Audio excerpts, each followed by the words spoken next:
اللہ الرحمن الرحیم۔ حدیث مرسل معلق ہم نے پڑھا تھا، ہم پڑھ رہے ہیں کیا؟ حدیث کے راویوں، سند سے حدیث کے راویوں کے حذف کے اعتبار سے اقسام۔ پہلی قسم کیا تھی؟ معلق جس کی سند کی ابتدا سے راوی حذف ہو، ابتدا سے راوی حذف ہو۔ مرسل، مرسل وہ حدیث ہے، مرسل بنا ارسلہ سے، اس میں مفعول کا صیغہ ہے۔ ارسلہ یرسل، رسالہ کا معنی ہوتا ہے چھوڑ دینا، پھینک دینا کسی چیز کو۔ جیسے ہم خط بھیجتے ہیں اس کو کہتے ہیں ارسلہ، ارسال کرنا، مطلب اپنی طرف سے بندے نے اسے آزاد کر دیا، پھینک دیا، چھوڑ دینا۔ گویا کہ حدیث بیان کرنے والا سند کو چھوڑ دیتا ہے اور اسے مطلق رکھتا ہے، کسی مشہور راوی کے ساتھ مقید نہیں کرتا۔ اس حدیث کو کسی مشہور راوی کے ساتھ مقید کیے بغیر مقید نہیں کرتا، بلکہ اسے مطلق چھوڑ دیتا ہے۔ وہ حدیث، اصطلاحی تعریف، وہ حدیث جس کے آخر سند میں تابعی کے بعد راوی منقطع ہو، یعنی راوی حذف ہو۔ تابعی کے بعد کون راوی ہوتا ہے؟ صحابی، جس نے پیچھے معلق کیا تھی بلا؟ ابتدائے سند سے راوی حذف ہو، اور مرسل کیا ہو؟ انتہائی سند میں راوی حذف ہو۔ صحابی کو حذف کیا، یا صحابی تابعی دونوں کو حذف کر دیا، یا پوری سند ہی حذف کر دی، اس کو بھی مرسل کہا جاتا ہے۔ تو لیکن جو اصطلاح میں کیا کہا کہ جس نے تابعی کے بعد والے راوی کو، ہاں یہ بھی ہو سکتا ہے تابعی کے بعد بھی تابعی ہو، تابعی سے حدیث سنے، انہوں نے پھر آگے کسی تابعی سے پڑھی ہو، انہوں نے صحابی سے پڑھی ہو، ایک تابعی کے بعد 2 3 تابعی ہو، 4 تابعی ہو، اس کے بعد صحابی ہو، یعنی اتنے زیادہ تابعین ہو تو تابعی کے بعد کا راوی حذف ہو، یعنی کہ ایک تابعی اور ایک صحابی حذف ہو، صرف صحابی حذف ہو، وہ حذف کیا ان کو، تو اس کو کیا بولتے ہیں؟ حدیث مرسل۔ مرسل کی صورت یہ ہے کہ تابعی خواہ چھوٹا ہو یا بڑا ہو، وہ روایت کرتے ہوئے یہ کہے کہ رسول اللہ نے یوں ارشاد فرمایا ہے۔ تابعی چھوٹا ہو یا بڑا ہو، اس کا کیا مطلب ہے؟ اگر تابعی جو ہے بڑی عمر کے ہوں گے تو وہ جن سے حدیث روایت کر رہے ہیں تو انہوں نے لازمی بڑے صحابہ سے ملاقات کی ہوگی، انہوں نے بڑے صحابہ سے، بزرگ صحابہ سے ملاقات ان کی ہوگی جو قدیم الاسلام ہے، اور جو چھوٹی عمر کے تابعین ہیں ان کی ملاقات ہوئی ہوگی لیکن اصاغر صحابہ سے، جیسے جناب انس بن مالک رضی اللہ تعالیٰ عنہ ہے، حضور کے زمانے میں جو چھوٹے تھے مطلب، تو بعد میں بڑے ہوئے جو بزرگ ہوئے تو ان سے ان کی ملاقات ہوئی ہوگی، تو اس لیے بول رہے ہیں کہ چھوٹے تابعی ہوں یا بڑی عمر کے ہوں، انہوں نے رسول اللہ سے حدیث روایت کی ہو درمیان سے۔ اگر مثلا چھوٹے کوئی تابعی ہوں گے تو یقیناً انہوں نے کسی تابعی سے، ہو سکتا ہے کہ یہ بھی ہو سکتا ہے صحابی سے پڑھی ہو، لیکن یہ بھی ہو سکتا ہے کہ انہوں نے تابعی سے حدیث لی ہو، تابعی نے پھر آگے تابعی سے لی ہو، انہوں نے صحابی سے لی ہو۔ جیسے کہ تابعی چھوٹا ہو یا بڑا ہو، وہ روایت کرتے ہوئے یہ کہے کہ رسول اللہ صلی اللہ علیہ وسلم نے یوں ارشاد فرمایا، یا یوں کیا حضور نے، یا آپ کی موجودگی میں ایسا کیا گیا۔ محدثین کے ہاں حدیث کی صورت کو مرسل کہتے ہیں۔ کیا کہے وہ؟ کہ رسول اللہ نے ایسے فرمایا، یا رسول اللہ نے ایسے کیا، یا حضور کی موجودگی میں ایسے کیا گیا، تو حضور خاموش رہے۔ پیچھے اس کو آپ یہ 3 قسمیں پڑھ چکے ہیں، بھلا ان کو کیا بولتے ہیں؟ حدیث قولی، حدیث فعلی اور حدیث تقریری۔ حضور نے ایسے کیا، حضور کا فعل مبارک ہے تو حدیث فعلی، حضور نے یوں فرمایا تو حدیث قولی، حضور کی موجودگی میں کیا گیا تو حضور نے اس کام سے منع نہیں کیا، اس کام کو قائم رکھا، ثابت رکھا، اس کو حدیث تقریری بولتے ہیں۔ مرسل کی مثال، وہ حدیث جس کو مسلم شریف میں بیان ہوا، قال حدثنی محمد بن رافع، امام مسلم فرماتے ہیں مجھے حدیث بیان کی محمد بن رافع نے، حدثنا حجین حدثنا اللیث عن عقیل عن ابن شہاب عن سعید بن المسیب ان رسول اللہ صلی اللہ علیہ وسلم نہا عن المزابنۃ۔ حضرت سعید بن مسیب جو آخری راوی ہے اس سند میں، سعید بن مسیب جو آخری راوی ہے یہ تابعی ہے، اور بڑے تابعین میں سے، بزرگ تابعین میں سے، متقی اور محدث، اور وہ انہوں نے کیا کہا کہ رسول اللہ علیہ والسلام نے مزابنہ سے منع فرمایا۔ مذکورہ حدیث کے آخر سند میں حضرت سعید بن مسیب ایک جلیل المرتبت تابعی ہیں، بڑے مرتبے والے۔ جلیل المرتبت تابعی کا مطلب کہ عالم ہے، محدث ہے، نیک، متقی، بزرگ، اولیاء میں مشہور ہیں۔ آپ نے اپنے اور حضور کے درمیان صحابی کا واسطہ ذکر کیے بغیر براہ راست حضور سے حدیث روایت کی۔ اس حدیث کی سند کے آخر جو تابعی کے بعد ہے وہ حذف کر دیا گیا، اور یہ انقطاع کم از کم ایک صحابی کے حذف ہونے سے ہے۔ یعنی یہاں پہ کم از کم ایک صحابی تو انہوں نے، ایک راوی تو حذف کیا نا، ایک صحابی، کیونکہ ظاہر اگر یہ بڑے تابعی ہیں تو انہوں نے لازماً صحابہ سے حدیث سنی ہوگی، تو کم از کم ایک صحابی تو انہوں نے حذف کیا ہے۔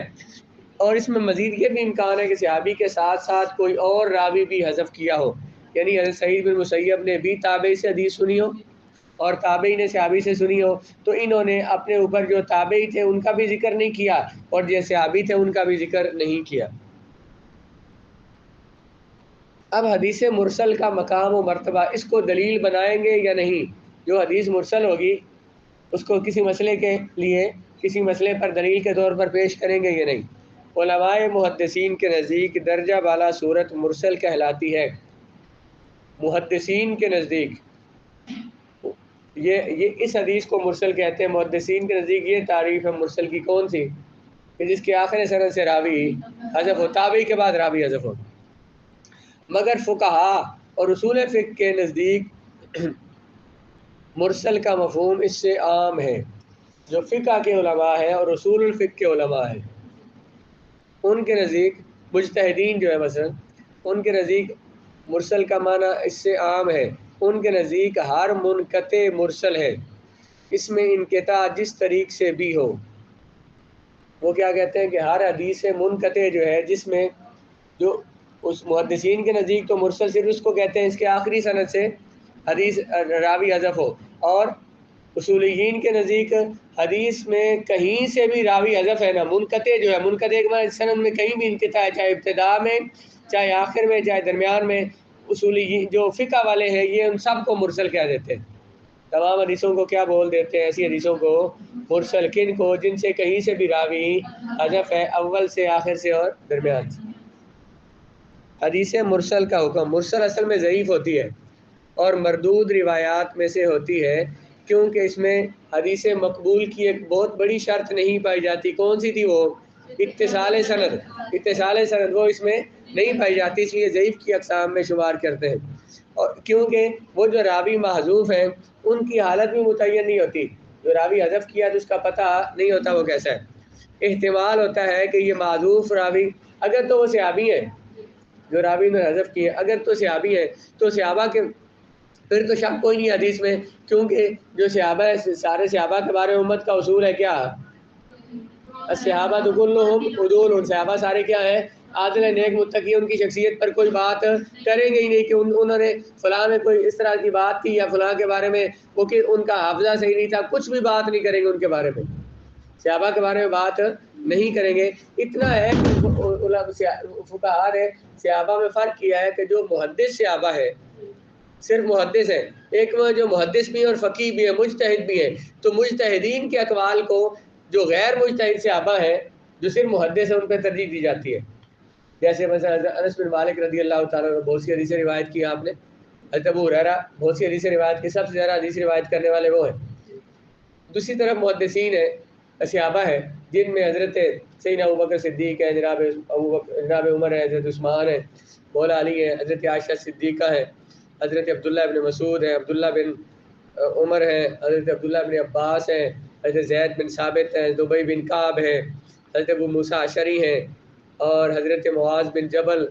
ان 10-12 صحابہ کرام کو مجتہدین صحابہ میں شمار کیا جاتا ہے کہ یہ محدث بھی تھے، حدیث تو حضور کی بیان کرتے ہی تھے، اور ان سے روایات ویسے کم ہیں لیکن حدیث یہ بھی بیان کرتے تھے، لیکن یہ مجتہد بھی تھے، خود احتیاط بھی فرماتے ہیں۔ بس دیکھیں نا خلفاء کو خاص طور پہ کئی فیصلے انہوں نے ایسے کیے رسول اللہ کی صورت میں انہیں کوئی اس کا حل نہیں ملا، صحابہ سے مشورہ کیا، فرمایا میری رائے یہ ہے، تو سارے صحابہ نے اس سے اتفاق کر لیا، ان کے اجتہاد کو مان لیا۔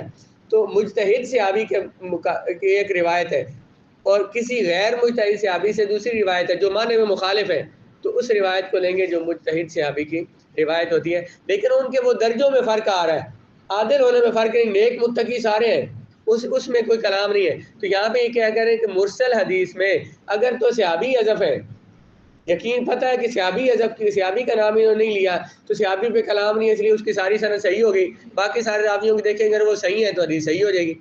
اور اگر صحابی کے ساتھ کوئی اور بندہ بھی تھا، کوئی تابعی بھی تھا جس کو حذف کیا، تو اس کا ان پہ تو کلام ہوتا ہے، ان کے بارے میں تو پتہ نہیں وہ راوی کیسے تھے، اس لیے پھر حدیث ضعیف ہو جائے گی، درجہ اس کا کم ہو جائے گا۔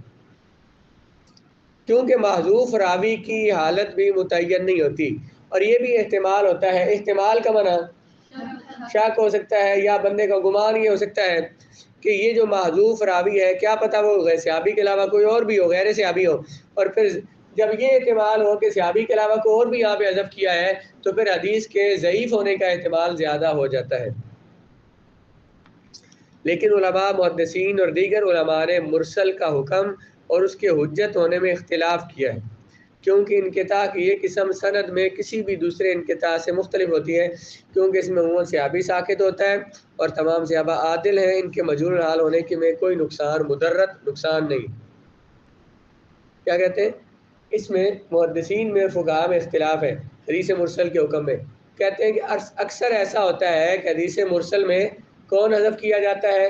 راوی کا نام، صحابی کا نام ذکر نہیں کیا جاتا. حدیث مرسل میں اکثر کیا ہوتا ہے کہ تو صحابی کا نام جب ذکر نہ بھی کیا جائے تو حدیث میں کوئی فرق نہیں آتا، اس لیے وہ حدیث صحیح کہلائے گی. اور یہ جو اختلاف ہے نا یہ شوافع اور احناف میں، احناف کے نزدیک، حنفیوں کے نزدیک، حنفی فقہاء ہیں ان کے نزدیک حدیث مرسل حجت ہے، اس کو دلیل بنایا جائے گا، اس کو حدیث مردود میں شمار نہیں کرتے، وہ ضعیف میں شمار نہیں کرتے. جبکہ شوافع جو ہے جو محدثین، یہ جو اصول حدیث ہے یہ اکثر شوافع علماء کے لکھے انہوں نے، ان کے نزدیک تو اس کو دلیل نہیں بنایا جاتا، وہ اس کو ضعیف کہتے ہیں. لیکن احناف کہتے ہیں کہ وہ صحیح ہے. وہ کیسے؟ دیکھیں ایک بات ہے، بات جو ہے نا مجھے کوئی بات پتہ چلی، سندس نے مجھے کوئی بات بتائی ہے، تو میں نے کہا جی کہ میں نے اس سے پوچھا بھائی تمہارے پاس کوئی دلیل ہے؟ تم نے بات کی. اس نے کہا جی مجھے اس نے لاریب نے بتائی ہے. اس نے کہا جی کہ اس سے پوچھا، اس نے کہا مجھے اس نے بتائی ہے، سارا نے کہی ہے. اس نے کہا جی مجھے اقرا نے بتائی ہے. اس نے کہا مجھے ثنا نے بتائی ہے. تو بات جا کے ہنا پہ جا بیٹھا کہ اس نے بتائی ہے. تو جو بھی بات کرتا ہے تو وہ کہتا ہے مجھے اس نے بتائی، وہ کہتا ہے اس نے بتائی ہے. کیوں بھلا یہ کہتا ہے؟ اپنے اوپر بات کیوں؟ سندس یہ کیوں نہیں کہتی میں نے بات کہی ہے اور میں یقین سے کہتی ہوں، یہ اگلے بندے کا نام نہیں لیتی؟ کیوں بھلا؟ کہ غلط ہے یا سچ ہے میں اپنے کو نہیں کی تھی، اگلے بندے آ کے اس کو پوچھ لو. یہی ہوتا ہے نا مطلب. دوسرے بندے بات کیوں بنا ڈالتا ہے بھلا کہ اس نے بات کہی ہے، جیسی غلط ہے صحیح ہے وہ کہے گا اس نے بیان کیا، اتنے واسطوں سے میرے تک بات پہنچی ہے، پھر میں نے بات بیان کی ہے، اب یہ صحیح ہے غلط ہے اتنے بندے کہتے ہیں اس لیے میں نے کہہ دی. یہ کیوں کہتے ہیں؟ والا بندے کو شک ہوتا ہے کہ بندے صحیح ہے یا نہیں صحیح، اس لیے وہ اگلے بندے پہ بات ڈال رہا ہوتا ہے. اور ایک یہ ہے کہ ایک بات یہ بیان کرے اور یا میں کہوں مثلا میں نے ایک بات بیان کی تو میں کہوں کہ میں نے اس سے سنی ہے، یہ کہ اس سے سنی، اس سے سند پوری بیان کرے. تو ایک یہ میں یہ کہوں کہ یہ بات میں نے انہوں نے مجھے بتائی ہے، حالانکہ آئی تو ادھر اتنے بندوں سے تھی، میں نے اس کا نام لے لیا، یا اس نے ایسا کہا ہے حالانکہ میں نے اس سے نہیں سنا، میں نے سنا ہی نہیں سے، سنا میں نے نہیں سے، میں کہتا ہوں اس نے بات کہی ہے. وہ میں کب کہوں گا؟ جب مجھے یقین سے پتا ہوگا اس نے کہی ہوگی. تو جو سند بیان کرتا ہے، پوری سند بیان کرتا ہے، وہ اس وجہ سے بیان کرتا ہے کہ وہ اپنے اوپر بات نہیں لے رہا ہوتا، وہ یہ کہتا ہے کہ اگلے نے بیان کیا ہے صحیح ہے یا غلط ہے، اس میں تمہیں یقین ہوتا ہے یا نہیں ہوتا، اگلے بندے نے بات بیان کی ہے. اور جو سند کو حذف کرتا ہے ڈائریکٹ اوپر والے بندے سے جا کے بات کرتا ہے، اس کا نام لیتا ہے، اسے یقین ہوتا ہے، وہ یقین سے بیان کرتا ہے کہ یہ بات صحیح ہے اس نے کی ہے، اس لیے تو بیان کرتا ہے. تو محدثین بھی ایسے ہی حدیث مرسل میں احناف نے کہا کہ جو سند کو نہیں بیان کرتے ڈائریکٹ کہتے ہیں رسول اللہ نے بیان کیا، صحابی کا نام ہی نہیں لیتے، تو انہیں یقین ہوتا ہے کہ رسول اللہ نے بات کہی ہے اس لیے وہ بیان کرتے ہیں. اور جو سند سے بیان کرتے ہیں نا انہیں یہ ہوتا ہے ہماری بات پچھلے کو تمہیں یقین آتا ہی نہیں آتا، فلانے کی بات ہے اس نے مجھے بتائی ہے. تو وہ کہتے ہیں مرسل جو ہے یہ متصل سے اور مسند سے زیادہ درجے کی حدیث ہے، کیونکہ اس میں بندے کو زیادہ یقین ہوتا ہے، اس لیے تو وہ درمیان میں راوی حذف کر دیتا ہے، کہتا ہے میری بات مانو میں نے صحیح کہہ رہا ہوں، مجھے یقین ہے کہ رسول اللہ نے بات فرمائی ہے، اس لیے وہ بیان کرتا ہے. بات سمجھ آئی نا؟ اپنی مثال سے کیوں نہیں سمجھ آئی؟ جو سند بیان کرتا ہے تو وہ اپنے اوپر بات اسے یقین نہیں ہوتا، بات اس طرح سے اپنے اوپر نہیں ڈال رہا ہوتا، اور جو اوپر سے راویوں کو حذف کر کے کہتا ہے ڈائریکٹ کہ فلاں بندے سے میں نے سنی ہے، فلاں بندے نے بات کہی ہے، اگرچہ سنی اس سے نہیں لیکن اس نے کہی ہے، اسے اتنا یقین ہوتا ہے اس نے کہی ہے، اس لیے سند کو حذف کر دیتا ہے. اور تو اس لیے ان کے نزدیک حدیث مرسل بھی حنفیوں کے نزدیک یہ مقبول روایت ہے.